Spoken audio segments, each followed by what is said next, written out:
सहना भवतु सहनौ भुनक्तु सह वीर्यं करवावहै तेजस्विनावधीतमस्तु मा विद्विषावहै ॐ शान्ति शान्ति शान्तिः समस्तजनकल्याणे निरतं करुणामयं नमामि चिन्मयं देवं सद्गुरुं ब्रह्मविद्वरम्.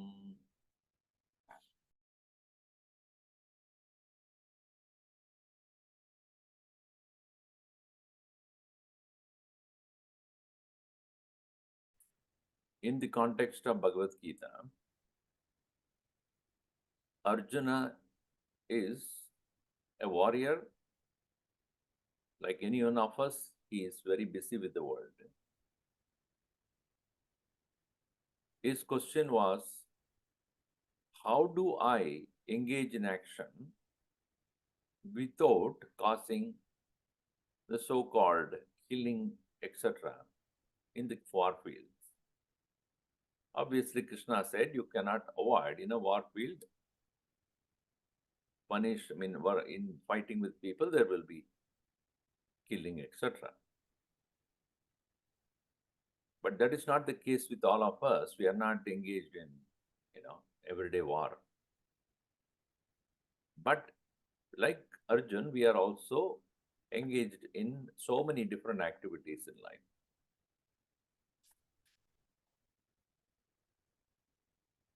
In a typical circumstance where a person is very busy, he or she seeks fulfillment, success, accomplishment in the field of activity where one is involved in or engaged in. It can be business, it can be anything.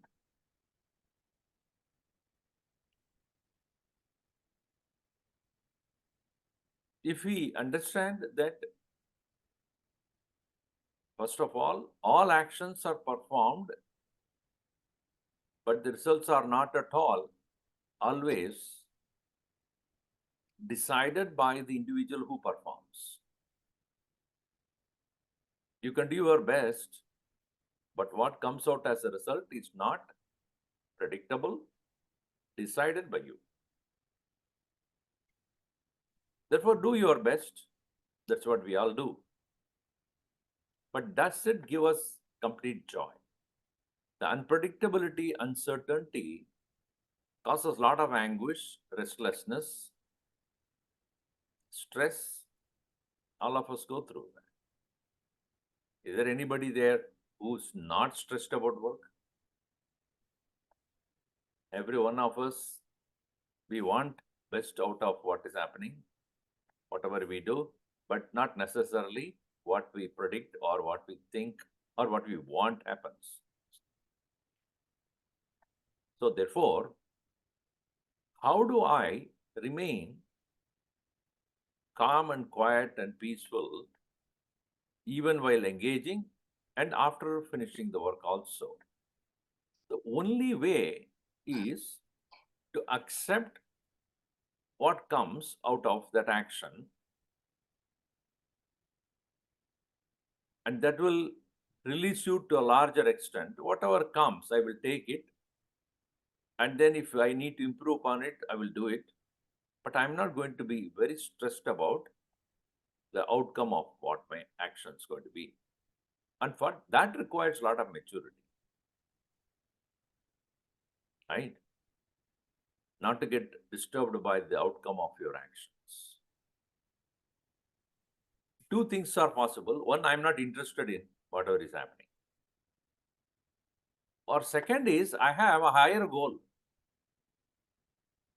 This result is not important to me as much as something which is higher than this, which is greater than, more predictable. What is most predictable? What is not outside you? What is within you is more predictable than what is without you. Right? So Bhagavan Krishna said, most predictable is a joy which is already in you. The most unpredictable is the joy that you get out of what happens outside you, which is the result of various factors. Now, if you understand this, if you are really thinkers, then you will say, okay, what is a predictable one which I settle down for so that I will not be disturbed out of the result that comes, which is not in my control. So Bhagavan says, keep your attention in yourself, your own being, your own self, which slowly you will discover is the abode of all joy. And whatever you do, in whichever way you do, how much ever best you do, the outside result will always remain unpredictable.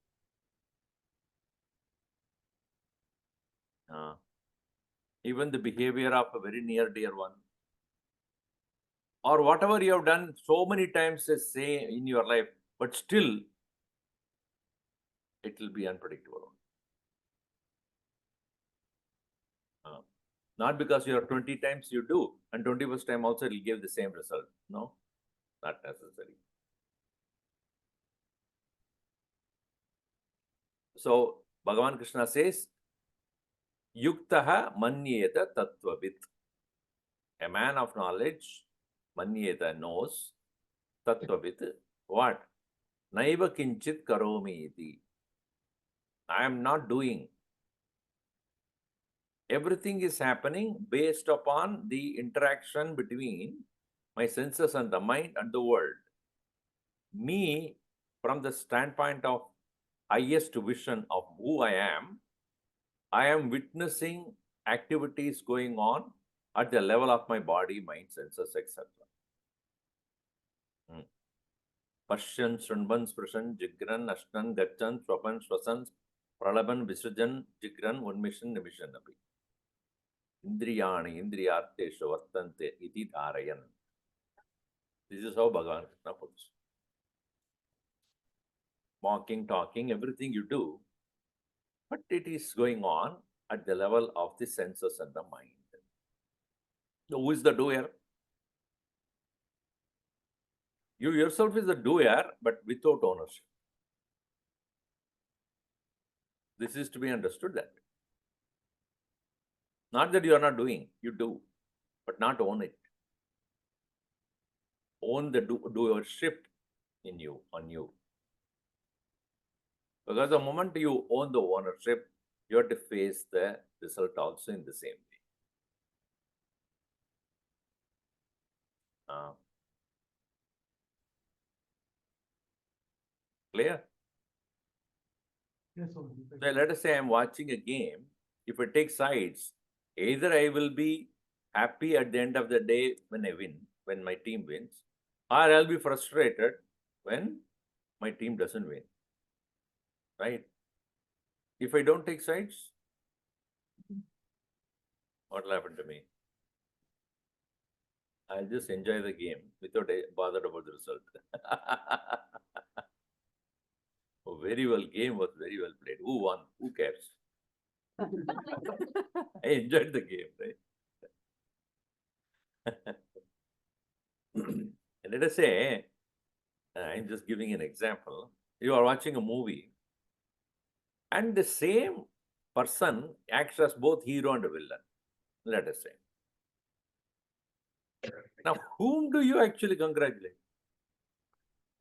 In the end of the movie, whom do you say, wow, he did well? Both are same only. Right?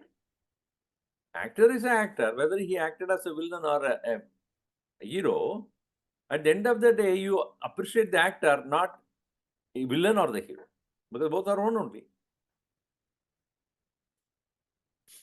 Understood? Yeah. So Krishna, what he said, whether Pandava wins or the Kaurava wins, I am the winner or I am the loser. Neither I am the winner nor the loser. That is the equanimity. So when one does not own the ownership but acts, then alone such a person can remain peaceful, joyful, irrespective of the result, and enjoys what he does.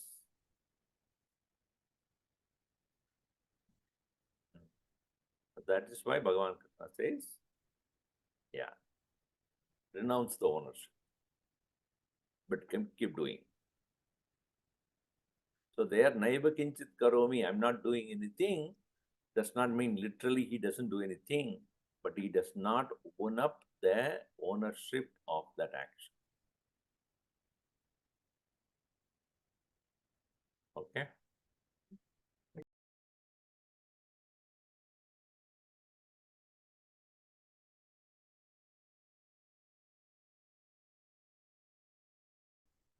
No, when you see unethical action, you have to act against it. Definitely, there's no doubt about that.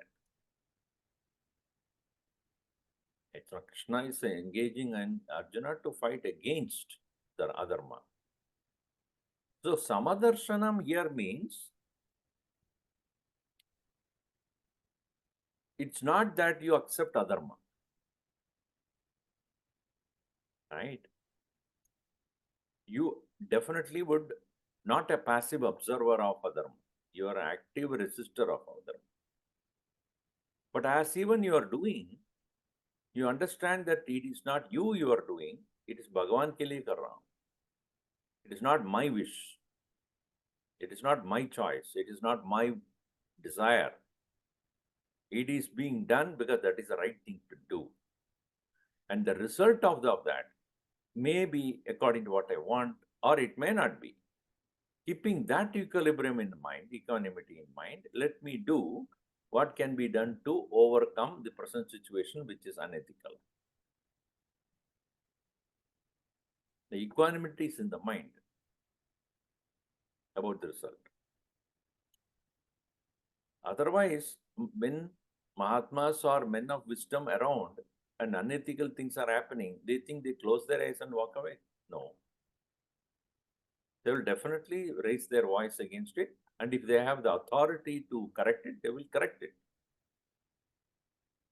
I mean, that's what we have to find out. If there is a crime happening somewhere and you do not have the authority to do anything, you do not have the weapon or you do not have the authority to do that, then you have to report. That is your authority. That is your responsibility. Not that you take the weapon and go and try to do something about it. No, it's not your field. So you don't do that. You just report, making sure that the proper people are in. But if it is within your control, then definitely you should act on it.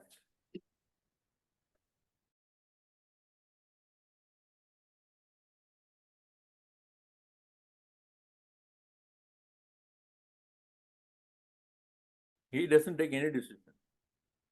Oh, we are taking this here. He has given complete freedom to you. Nadatye kasyachit papam najeva sukritam vibhuhu ajnane navradam jnanam tena mutyanti chantavah. And Bhagavan also says, na kartrutvam na karmani lokasya srijati prabhu. So Bhagavan does not create any action, not you make you do any action. Swabhavastu pravartate. Na karma phala sanyoga. Yeah. So, go ahead. Yeah, please go ahead, sir. Yeah. In that situation, our body having the mind and the heart is the prime factor of taking the decisions. It means, so whatever we take the decision, that is our perception, our mind perception, and we take the decisions. So that decision may be wrong or bad. See, now when you take decision, on what basis you take the decision? According to your past experience, or according to your knowledge, or according to what is guided by you by your elders, or what the people demand you to do? Which one?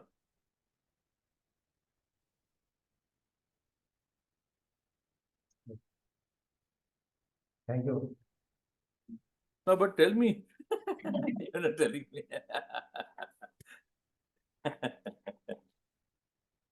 On what basis you will take the action?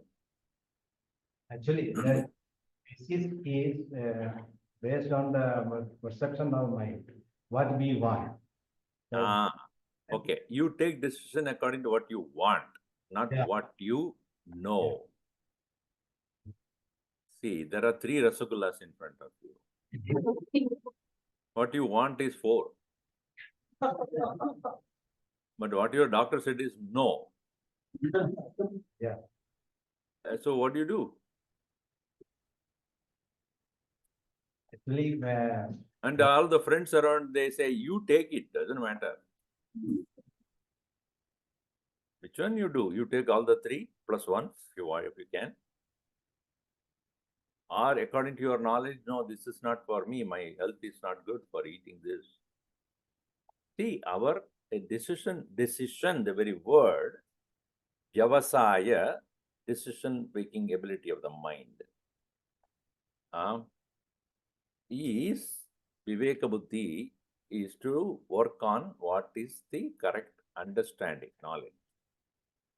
Not for the heart as it desires, or the mind, whatever. It desires many things, but is it right? That is the question you have to ask. yeah. And so that is the reason why we must expose to the correct knowledge. Be in the company of those people who are doing the right thing and teaching the right thing. So that when it comes to a situation in our life, we know what to do. Because then every time somebody will not be there to tell you. Like you are teaching your children the right thing, and they will not be there. I mean, you will not be there all the time with them when they are making decisions. So you have given them the right way of thinking. Just like a math teacher gives the various explanation, formula, how to solve a problem. When it comes to where the examination place, the problem is put in front of the boy or the child. At that time, what he remembers is how the teacher solved the problem, right? Which he has also worked out in his mind. He followed carefully and say, oh, this is how it has to be solved. So he is able to apply that knowledge to solve the problem.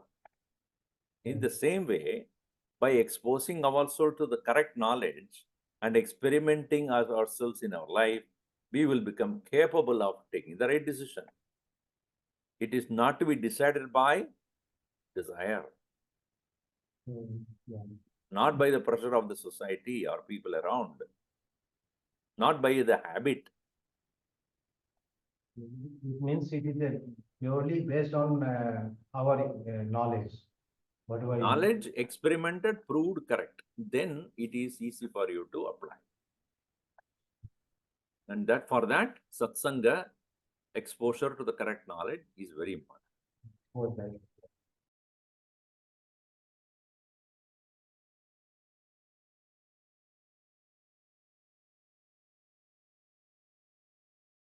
I explained to you on the first day also. I don't know whether you attended the yajna, and I was there. First is Karma Yoga, because Bhagavan Krishna wanted to see, he starts with the highest point, Sankhya Yoga, explaining how liberation is possible. Even though that was not the question raised by Arjun. Arjun said, I am confused about Dharma, please tell me about it.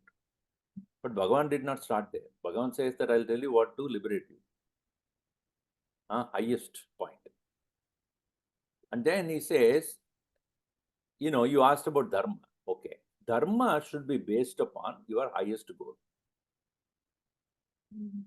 See, if a child, if a student, a boy or a girl, when you send them to the university, first time you ask him, or, when he's ready to take up the courses, first year course, yes, what subject you would like to take? It depends upon what you want to become. Right? At 4 years time or 8 years time, whatever. If the child wants, I want to become a doctor, let's say, or I want to become an engineer, or I want to become maybe let us say I want to become a scientist. I want to do some research. I want to be a biochemist. Based upon that only, your courses will start. In the same way, Bhagavan says, Dharma you want to know, right? Yes. Why Dharma? What is the idea of Dharma for you? What is that you want to do? Why you want to do the right thing? Is it because the world is expecting you to do the right thing? That was the standpoint of Arjuna. Arjuna never talked about moksha. In the first chapter and almost first 10 verses of Bhagavad Gita, of second chapter, Arjuna doesn't even mention moksha anyway. He says, what will people think? I will be responsible for all the killing. People will completely condemn me for what I've done, all that. So according to him, Dharma is doing the right thing. As a king, as a soldier. But Krishna says, let us look at from the highest standpoint. Moksha. Liberation. Let us look at the highest Purushartha. Keeping Purushartha in mind, the highest Purushartha meaning highest human goal in mind, liberation, from that standpoint, look at Dharma. What is the purpose of Dharma?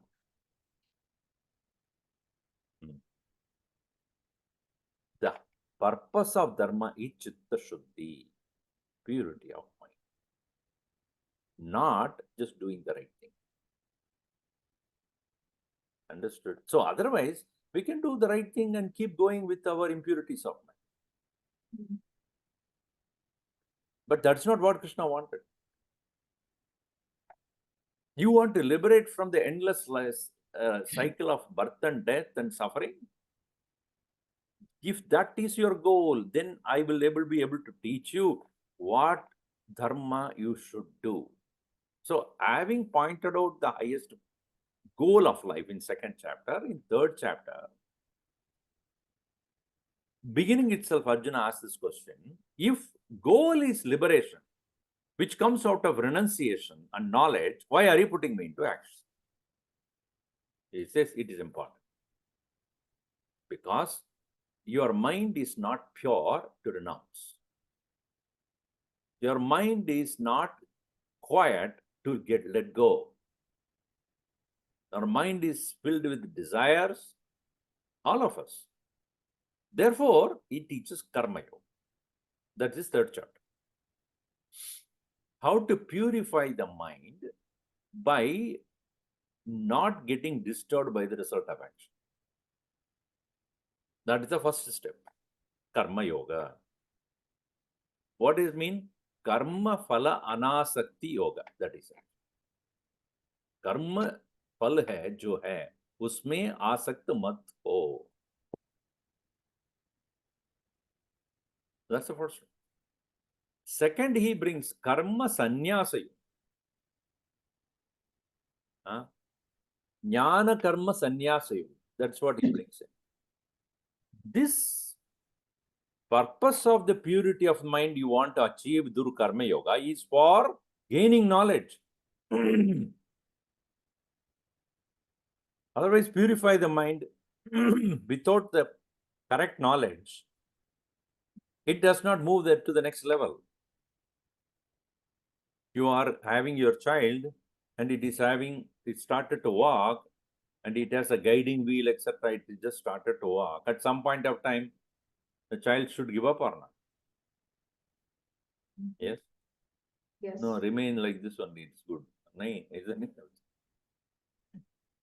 At some point of time, the child should leave the external, support and start walking on its own. Create a balance. It has to balance itself without falling down. Slowly, right? That's called growth. So the next level of growth is karma, phala, sannyasa, jnana, utpatti, anantaram. And for that, purity of mind is the first step. For gaining the correct knowledge, the purity of mind is important. And upon gaining knowledge alone, sannyasa is possible. Therefore, fifth chapter is about sannyasa. It starts from there. Nyayasya nitya sannyasi yona dveshina kankshadi nirdvandvoihi mahabhavo sugam bandhat pramuchade. So this is a transition. It's not the same. Slow growth. Karma yoga, jnana karma sannyasa yoga, sannyasa yoga. So it keeps going like that. Then dhyana yoga. Because ज्ञान है, but उसके बाद ध्यान भी करना होगा. You have to engage in practice of jnana dhyanam vishishyate. In 12th chapter he says that.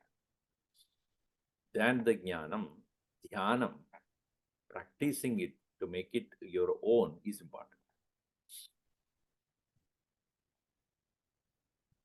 Then interesting thing is he comes back to dhyanat karma phalam tyaga. He's make a whole circle there. Anyway, clear?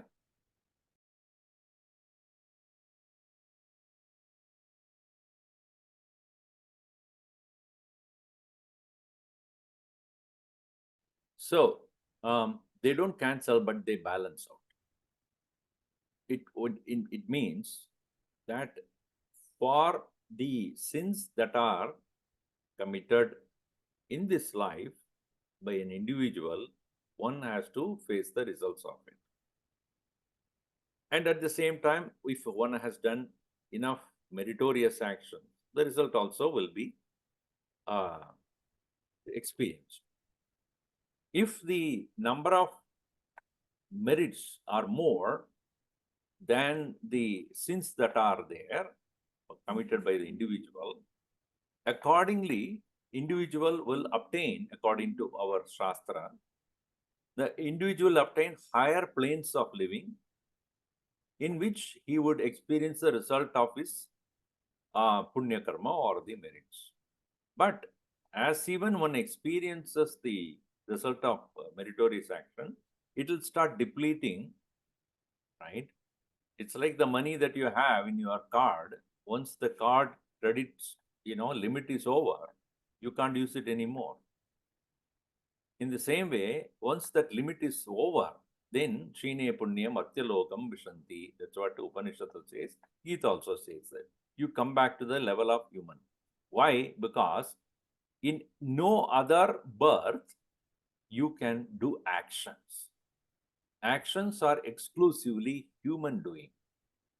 As an animal, you can neither commit crime nor you can commit or perform righteous or the meritorious acts. The field of action is only for human being. So one has to come back to the human body to again engage in action. All right. So scenario one is where merits are more than demerits. For merits, you would go to the higher world called heaven, etc., where one enjoys the results of past actions, good actions, and then one settles down, comes back to the human world for further action. All right. If the demerits are more than the merits, then what happens? That person goes down in the ladder of evolution to become a lower level of animal where it has to constantly live in insecurity, fear, and live according to what the situations are. You cannot change anything, nor you can protect yourself too much. You have to become a victim of whatever happens. Right? So there you finish your to balance out again because it is higher, no? The demerits are higher. So come to the point of balance. Once you come to the balance, again human. In the human life, you get both. That's why Bhagavan says that in the human, any action you perform, karmana phalam trividam, anishtam ishtam mishram cha karmana trividam phalam. You may get actions that produce positive results or negative results, or it can be a mixture of both. In human life, that's what happens. You may probably are capable of doing something meritorious, or you may be knowingly or unknowingly do the sins or demerits. All right. So human birth is considered as a chance to do better than whatever you have done before. So that is how the world of karma works. Vedanta is different, but here I'm talking about just a karma part of it. Vedanta says goes beyond this. So don't worry about this. Look for liberation.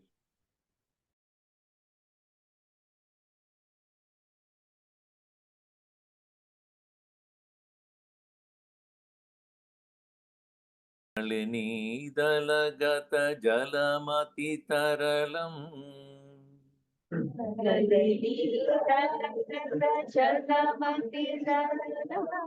తత్వజ్జీవితమతిశయ చపలం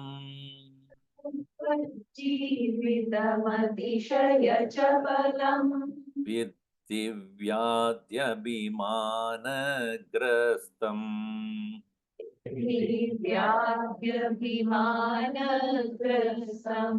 లోకం శోకహతం చ సమస్తం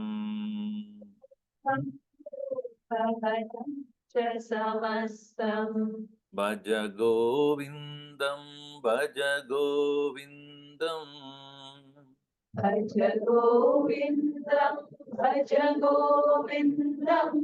గోవిందం భజ మూఢమతే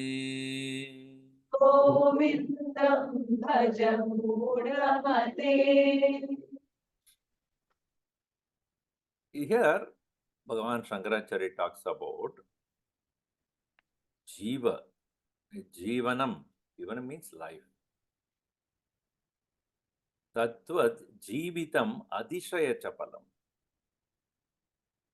Adishaya means especially, significantly, Chapalam. Chapalam, unstable, inconstant. Why? Because it is filled with Vyadi, Abhiman. Vyadi and Abhiman. Vyadi is disease at the physical body level. Abhiman is sickness of the mind. So these two are causing great amount of uncertainties. Vidhi, come to know, Jivitam, the word, is Vyadi Grasta, Vyadi Abhimana Grastam. And because of which our life in this world, Lokam Shokahatam, most of the time it is filled with sorrow. Lokam Shokahatam. Samastam Lokam, entire world, wherever you go. And the life is so unstable, uncertain, like giving an example here, like the water drop on the lotus petal, which is so unpredictably moving. Nalini Dala Gata Jalam. Nalini Dala means and the lotus leaf. Gata Jalam. Gata Jalam means that water drop that is placed on that. Nalini Dala Gata Adishaya Chap Aditaralam. Aditaralam, it is constantly Taralam. Taralam means not in one place. It's moving. So Nalini Dalagata Jalamati Taralam. Tattvat, in the same way, Jeevitamadishaya Chapalam. Use it two words, Taralam, Chapalam. So Taralam, movement, uncertain movement. Chapalam, inconstancy. So life is like that of the water drop on a lotus leaf, how so unpredictably moves. So too our life also is unpredictable due to the two important problems that we have. One at the physical body level, constant visit of diseases, or the mind in the form of mana, abhiman, pride, ego, etc. All that. Thus the world is filled with, most of the time, invited or uninvited sorrows. This is not to draw a bleak, negative picture of the world. That's not the idea. The idea is, in whole of BhajaGovindam, looking at both sides of the coin. Don't look at one side of the coin and deny the other side. That is not the correct way of approaching. Any person, thinker, must look at two sides and decide balancedly how to approach a problem. Don't look at only the profit in your, net profit, but you have to also look at the continuing expenses. Is it not? When you're reconciling your books, what you should do, you should look at what is the net profit, no doubt. But how can you increase the profit? By reducing the unwanted expenses. You have to find out what are the places where I can remove the expenses. Then only, see, one is to making money out of your earnings and out of your sale, etc. But at the same time, if you can reduce your expenses, you will be more better. That's what all the companies do. They keep on firing people. Why? Because we want to increase this increase the profit in the quarter. So therefore, we keep on reducing the staff and increasing more weight of work to the people, stress them out. This is what most of them do. Anyway, so look at both sides of the coin. Bhagavan Shankaracharya here says, understanding the instability and unsteadiness of the world and living, go for the highest. As much as you are here in this world, BhajaGovindam, BhajaGovindam, Govindam Bhaja Modamate. At the time of death, samprapte sannihite kale nahi raksha. Nothing will protect you. Whatever you are, however great you are, however rich you are, however famous you are, nothing works. When Yama comes, you have nothing to argue. Say, come on, chalo. No, but I am a millionaire, so what? You may be millionaire, billionaire, zillionaire, whatever. Let's get going. Because karma, which is being executed by Yama, would not spare anybody. So, if we are able to, in spite of all the uncertainties of life, if we are able to keep our mind at peace, then such a calamity or uncertainties, etc., can be met with greater equanimity, strength in our mind. Knowing the unpredictability of life will help us to maintain our focus on what is the ultimate liberation or peace that one must gain now, here. Don't wait for the last day of life.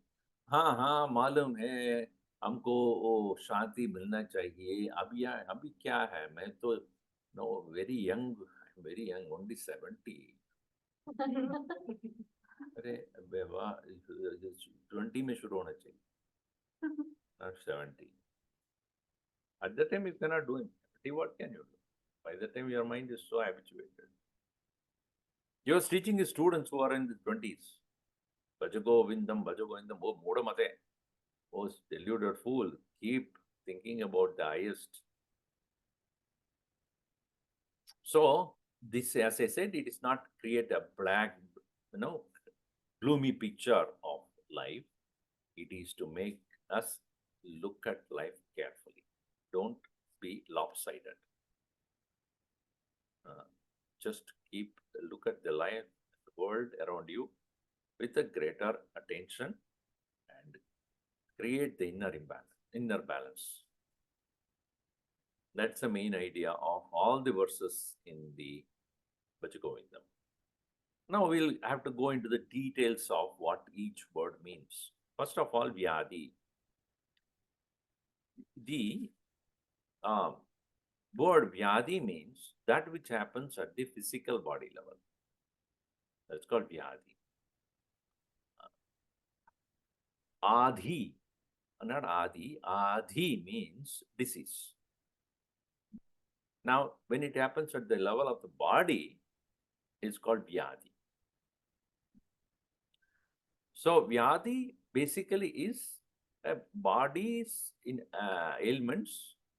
And again, because it is made up of elements, 5 elements, which are constantly changing their nature, changing their combinations, there will be certain calamities at the body level which cannot be avoided.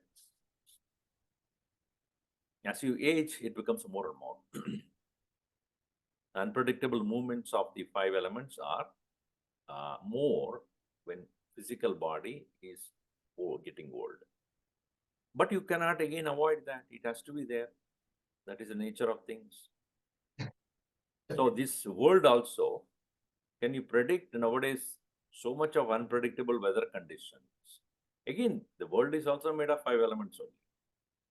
Earth, water, air, space, and fire, and all that. So it is also uncertain. It keeps moving. In the same way, body also goes through such, changes, unpredictable changes. So how do you meet that? Take care of your body as much as you can by exercise and dieting and then proper food, etc. But then accept when you, beyond your discipline and making sure that the proper food is given, proper treatment is given, proper exercise. In spite of all that, when the body is not obeying according to what you want it, accept it. That's how it is. So this mental strength should come. Body is going to go sometime or the other, but my attention should be on the highest. So this must be, that's why BhajaGovindam, Govindam Bhaja Murti. It's not a blind belief in something. It is the acceptance and faith in God that creates a strength to face what cannot be avoided.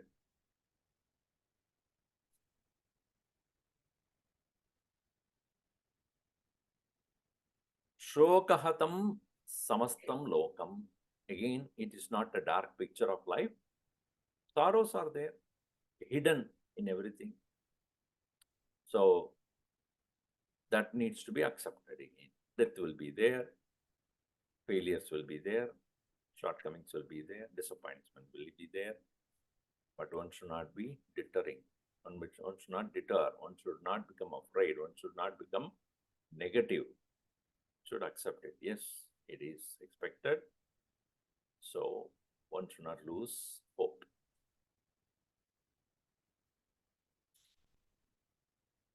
All right.